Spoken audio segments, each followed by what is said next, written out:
Ngopi, ngobrol penuh inspirasi.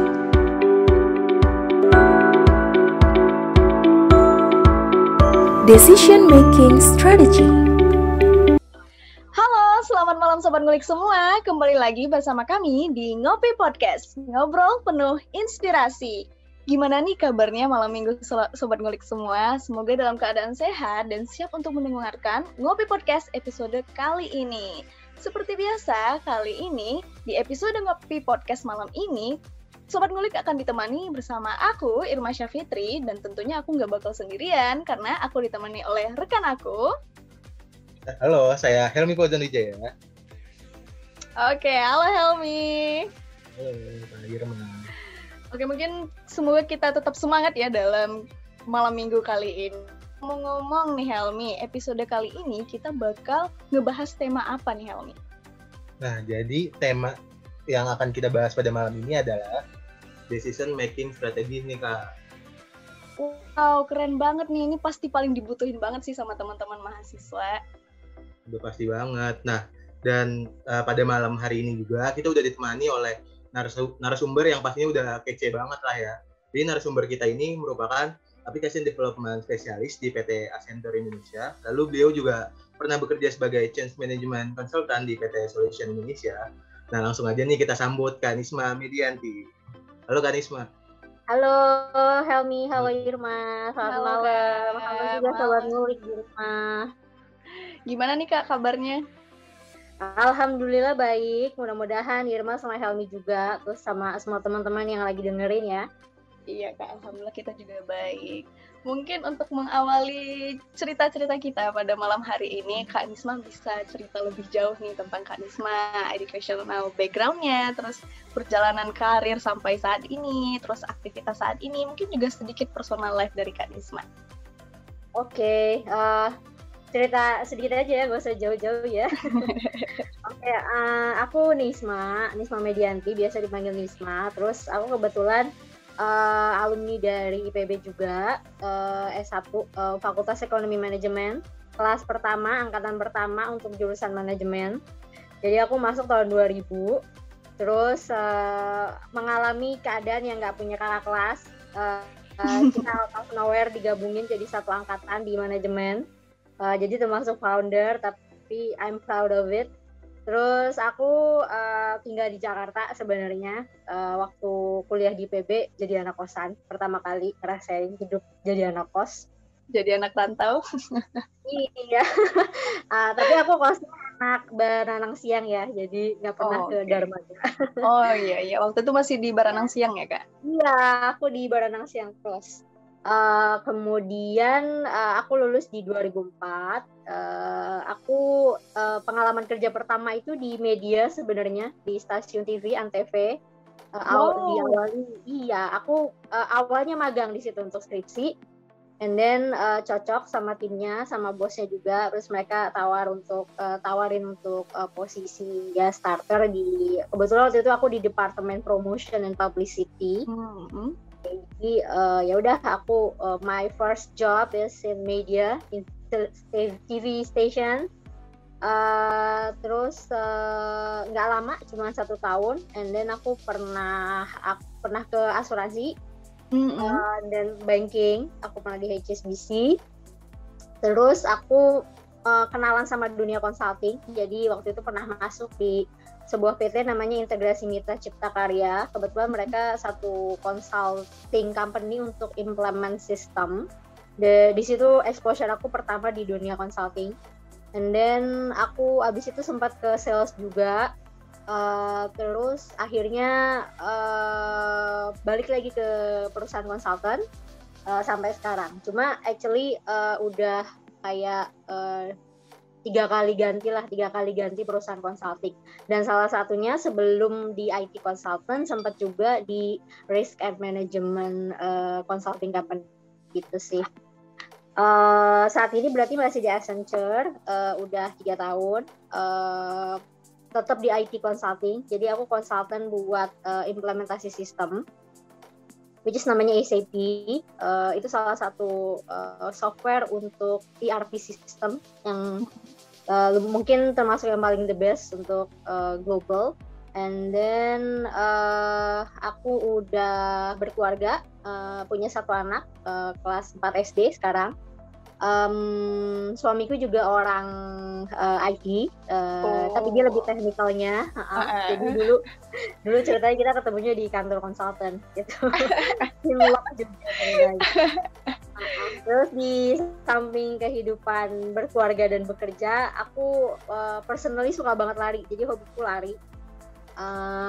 Tapi aku lari yang benar-benar kayak nggak ada teman, nggak ada siapapun, aku lari gitu. Jadi running is already my personal needs. Jadi kayak udah minggu sekali harus lari. Kalau nggak lari itu langsung berasa banget ke badan, ke hari-hari gimana aku ngejalanin aktivitas itu berasa banget kalau nggak ditopang sama lari. So I really love running.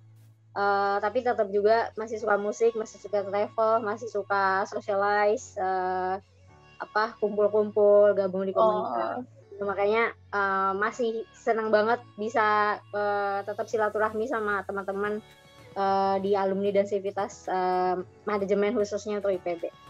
Gitu sih. Wah, keren banget ya nih Kak Nisma nih, banyak banget pengalamannya. Nah, ya lumayan ya, agak udah multi industri mungkin. Nah nih Kak, mulai masuk ke topik nih Kak, saya pengen nanya nih Kak. Boleh. Berdasarkan persepsi Kakak nih, gimana tanggapan Kakak untuk orang yang melakukan double job atau bisa dibilang mereka memiliki peran ganda dalam satu waktu gitu Kak? Nah, dan peran ganda dalam satu waktu. Iya, dan apa sih plus minus dari ketika kita melakukan peran ganda tersebut gitu Kak? Oke, ini aku share aja ya ini teman-teman. Jadi kita lebih kayak ngobrol, terus it's not like I'm teaching you something, bukan menggurui, tapi sharing cerita aja. Mungkin dari perspektif orang yang udah lebih duluan lahir. Dari orang tua ya.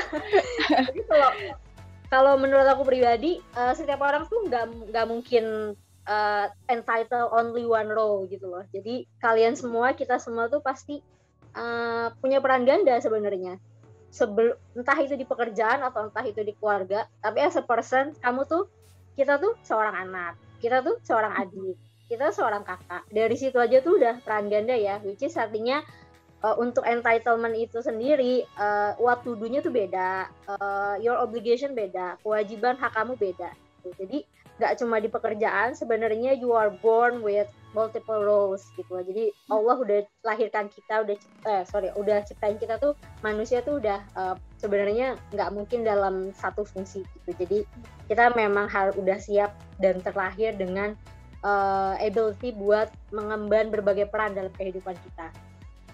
Tapi khususnya kalau misalnya dari segi profesi, mungkin profesionalism dan pekerjaan gitu ya, orang mau punya double job, double role, it is okay gitu. I mean, sometimes kalau dalam pekerjaan itu adalah kebutuhan kita sebagai individu untuk mengaktualisasi diri. Jadi maybe your job is like di dunia back office misalnya, like very clerical, tapi a part of you kita ini kita punya sense atau passion atau other interest yang sebenarnya agak quite different dengan pekerjaan kita sehari-hari. Terus kamu kayak mau mengaktualisasikan keinginan kamu atau passion kamu itu, misalnya kamu kerja di back office tapi sebenarnya kamu suka banget nulis, terus kayak merasa kamu melihat bahwa kemampuan kamu menulis itu, passion kamu menulis bisa menghasilkan sesuatu. Ya udah, that is yang bisa kamu kembangkan di luar pekerjaan atau kayak functionality kamu sehari-hari. Jadi I mean buat peran ganda tuh nggak apa-apa, sangat nggak apa-apa, dan itu adalah hak kita semua, hak kamu gitu ya. Kalau misalnya itu termsnya adalah untuk mengaktualisasi diri. Tapi memang pros and cons-nya ada. Tapi as long as kita sadar bahwa ada konsekuensi, ada tanggung jawab ketika kita melakukan sesuatu fungsi yang beda atau sesuatu yang mungkin yang satu a day job and then the other one is a night job gitu, atau kayak mesti memposisikan kamu di beberapa posisi yang berbeda juga, yaitu pasti ada it will comes with the consequences and different responsibility. Jadi selama kita aware dengan pilihan kita, apa konsekuensinya, apa resikonya, apa yang akan ada hidden implications dari semua itu, dari the different roles and the job itself, ya you just go ahead. Maksud aku itu nggak apa-apa gitu loh, karena menurut aku itu memang udah kebutuhan manusia, kebutuhan satu person untuk mengaktualisasi dirinya gitu, which is di dalam diri seseorang tuh kemampuan, skill, passionnya tuh pasti beda-beda gitu sih. Oke, berarti sebenarnya double job itu apa ya? Udah ada dari di diri kita ya sejak lahir gitu ya Kak? Iya, in my opinion that is, ya. Setuju sih sama pertanyaan Kakak yang itu ya. Nah, tadi kita udah ngomongin pandangan tentang double job gitu ya, atau peran ganda. Kan kita juga tahu nih Kak Nisma sekarang kerja sebagai seorang konsultan. Dan pasti Sobat Ngulik juga penasaran sih, apa alasan Kak Nisma gitu memilih bekerja di bidang consulting gitu. Oke. Sebenarnya I'm not deciding to like work in a consulting from the first time aku graduate. Bukan bukan termasuk golongan teman-teman yang memang udah assure banget ketika lulus tuh mau jadi apa, mau kerja di mana, mau meniti profesi atau karir seperti apa. Jadi aku adalah termasuk golongan yang kayak masih nyoba-nyoba, nyari-nyari. Terus kayak, oh punya kerjaan ini enak ya, oh punya kerjaan ini enak ya, kayak gitu-gitu. Tapi basicnya memang kalau aku dari dulu tuh suka kerja yang kayak bisa ketemu banyak orang. Bisa ketemu banyak orang, bisa selalu ngobrol, terus kayak aku pengen in my job itu I help people. I can share apa yang udah I'm going through gitu ya. Terus aku berbagi pengalaman sama mereka. Terus what they overcome atau apa kesulitan, mungkin mereka sedang mengalami kesulitan sesuatu.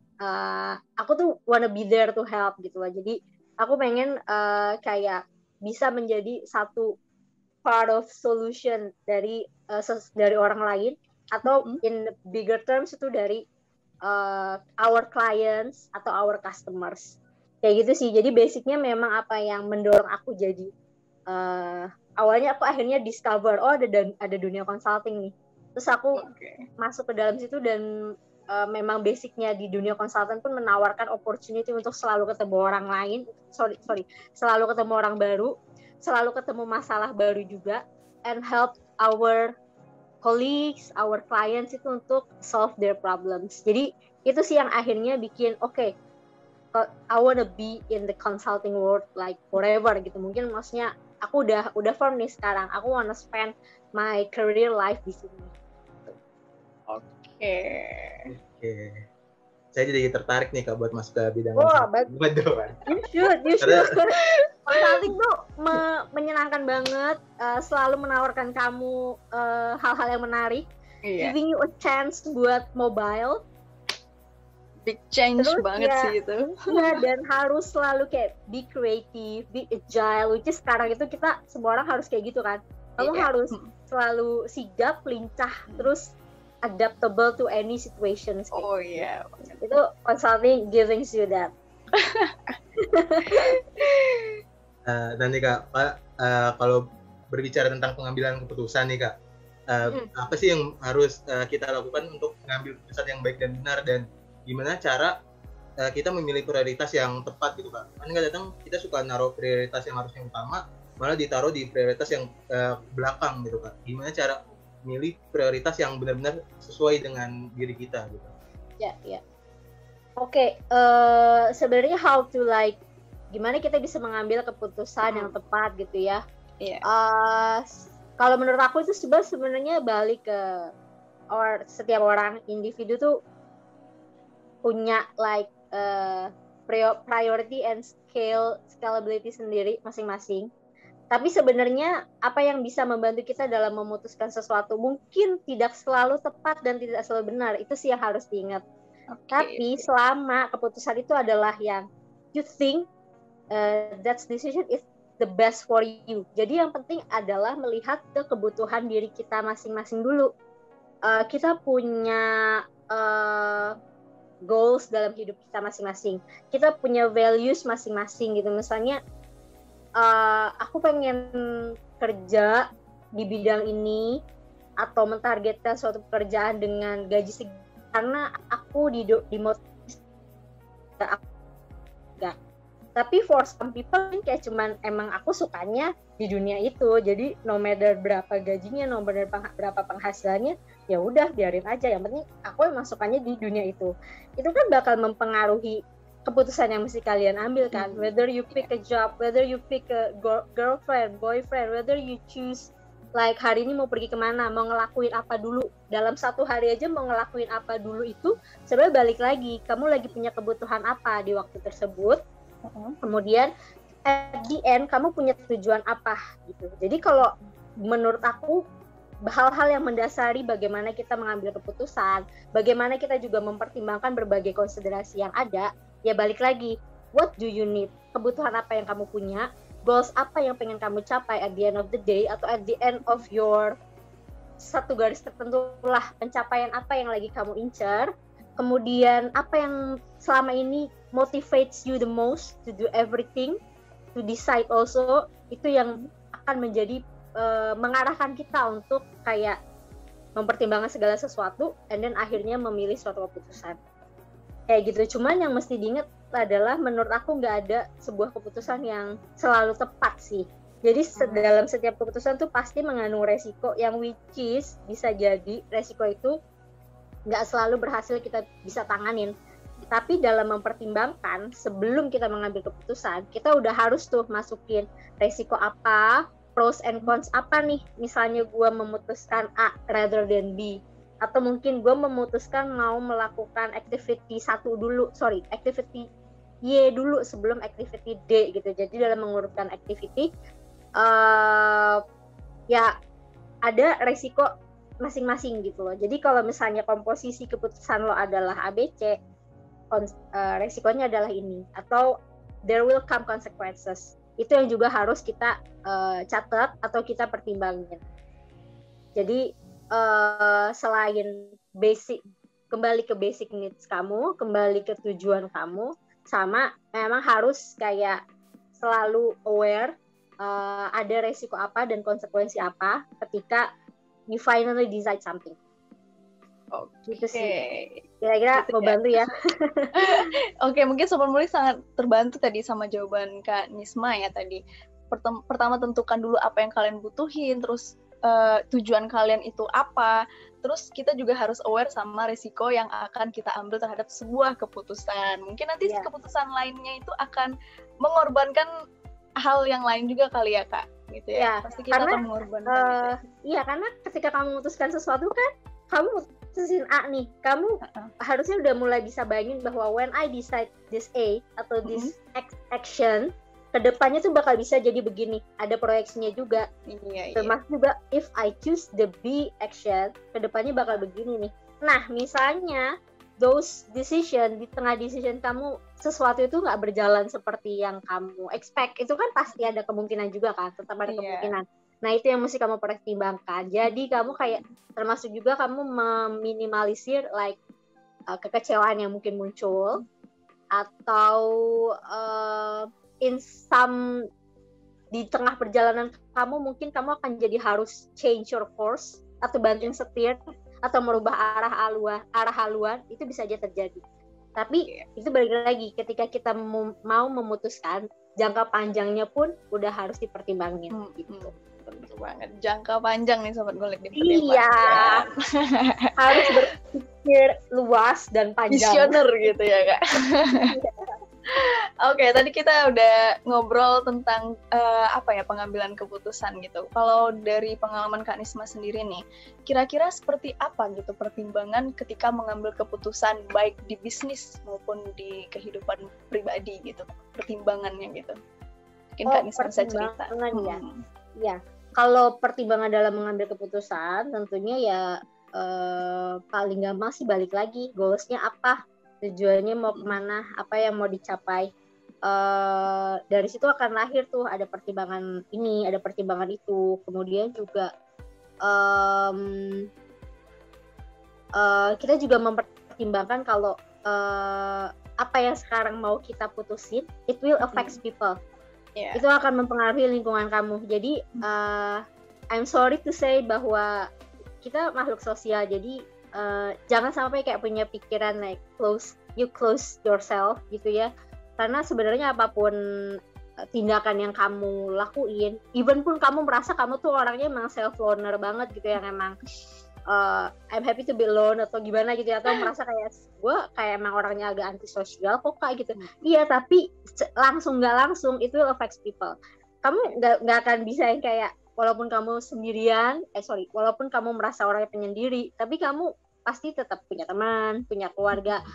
Akan selalu ada orang yang kayak peduli gitu loh. Jadi menurut aku apapun yang diputuskan oleh seseorang itu indirectly atau directly bakal affect orang-orang sekitarnya, even the bigger environment. Jadi whatever you decide, selain kamu mempertimbangkan apa yang kamu mau di masa depan gitu, kamu juga harus mempertimbangkan bahwa keputusan ini, what's your call today, itu bisa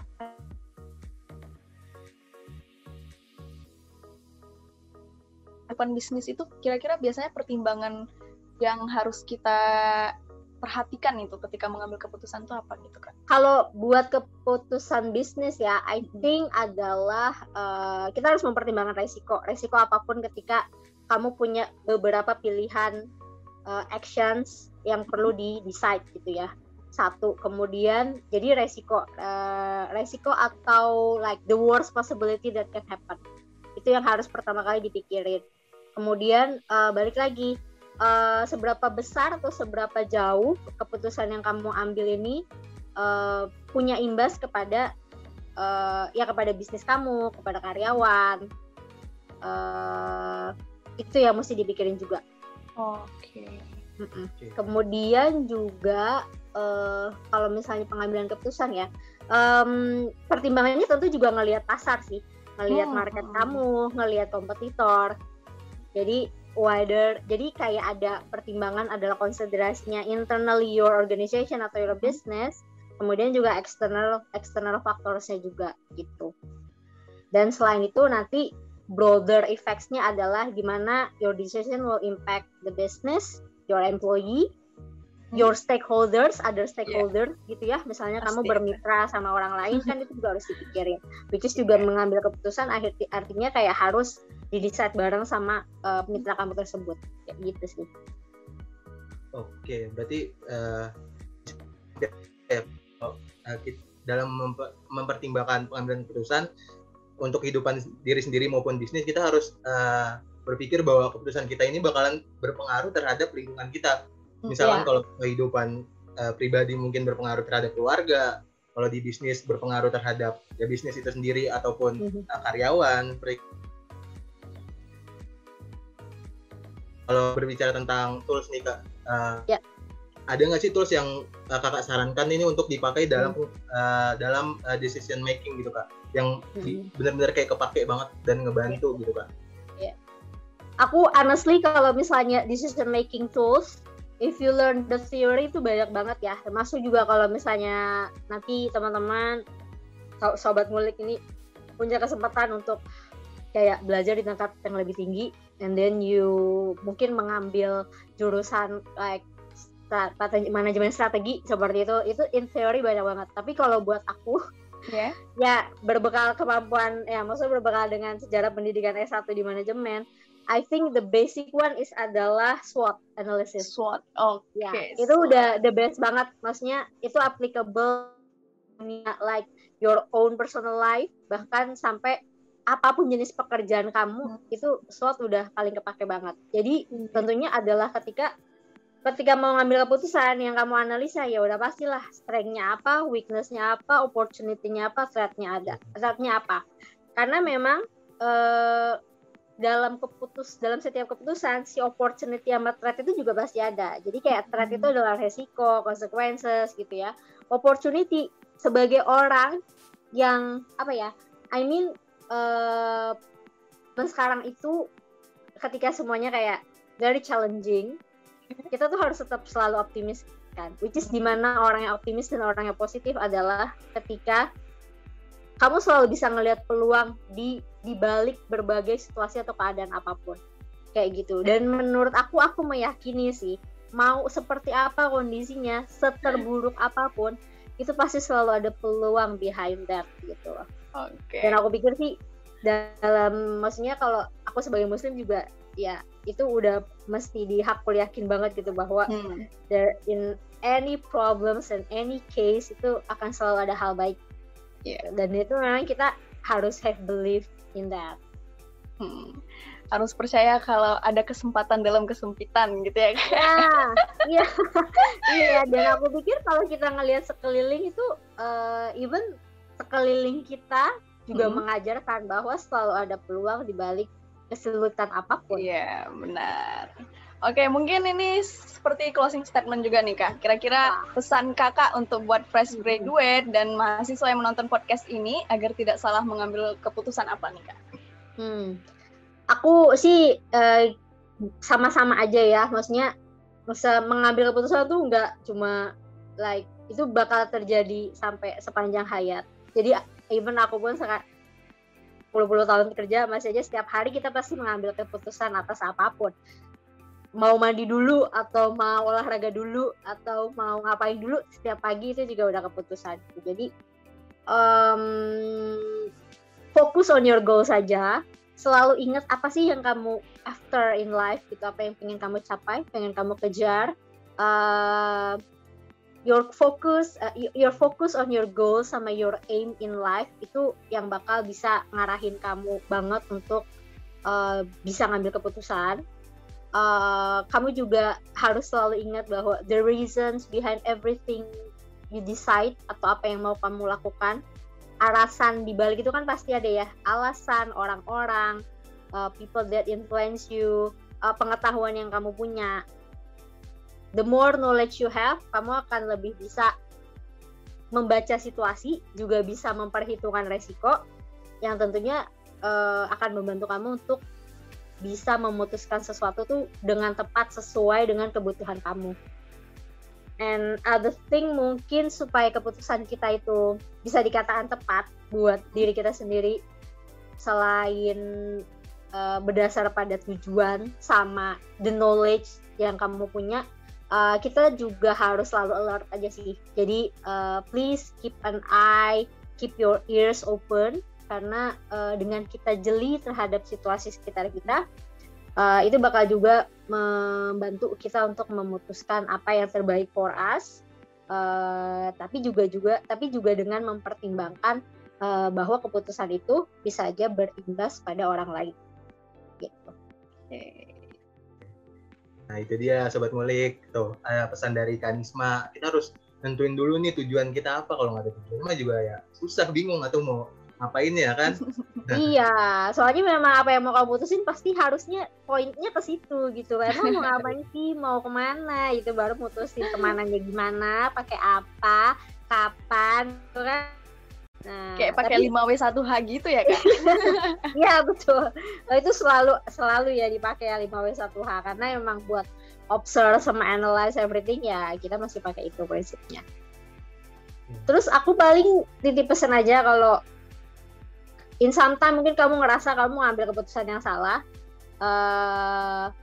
nggak usah jadi kayak down dan kayak terpaku pada kesalahan itu, karena menurut aku dalam hidup pasti terjadi bahwa pasti kamu melakukan sesuatu yang salah atau mengambil keputusan yang kurang tepat, tapi dengan itu kamu akan belajar banyak sih. Jadi memang kita tetap harus learn from our mistake, termasuk juga learn from maybe our inappropriate decision that we've ever made. Oke, keren banget sharing dari Kanisma nih. Tapi sayang banget kita udah sampai di akhir acara nih. Saya selaku host pada hari ini mengucapkan terima kasih kepada Kanisma yang telah meluangkan waktunya dan memberikan pengetahuan baru kepada kita dan Sobat Ngulik di rumah. Terima kasih Kak. Thank you, sama-sama ya Helmi sama Irma buat kesempatannya. Buat Sobat Ngulik, tetap terus semangat, and whatever you decide, selama kamu udah kayak dengan bismillah dan udah mempertimbangkan segala sesuatu, yakin aja Dan kalaupun salah, it's okay, it's really okay. Kamu tetap bisa belajar gitu. Oke. Dan untuk Sobat Ngulik, dapat menonton podcast ini di YouTube Center of Management dan di Spotify Future Star. Dan jangan lupa untuk like, komen, dan subscribe. Saya Helmi Fauzan Wijaya dan rekan saya Irma Syafitri. Pamit undur diri. Terima kasih dan sampai jumpa di episode Ngopi Podcast berikutnya. Thank you semuanya. Bye Sobat Ngulik. Stay safe everyone. Terima kasih untuk Sobat Ngulik yang udah ngedengerin Ngopi Podcast kali ini. Dan jangan lupa untuk tetap stay tune di Ngobrol Penuh Inspirasi selanjutnya. Bye-bye!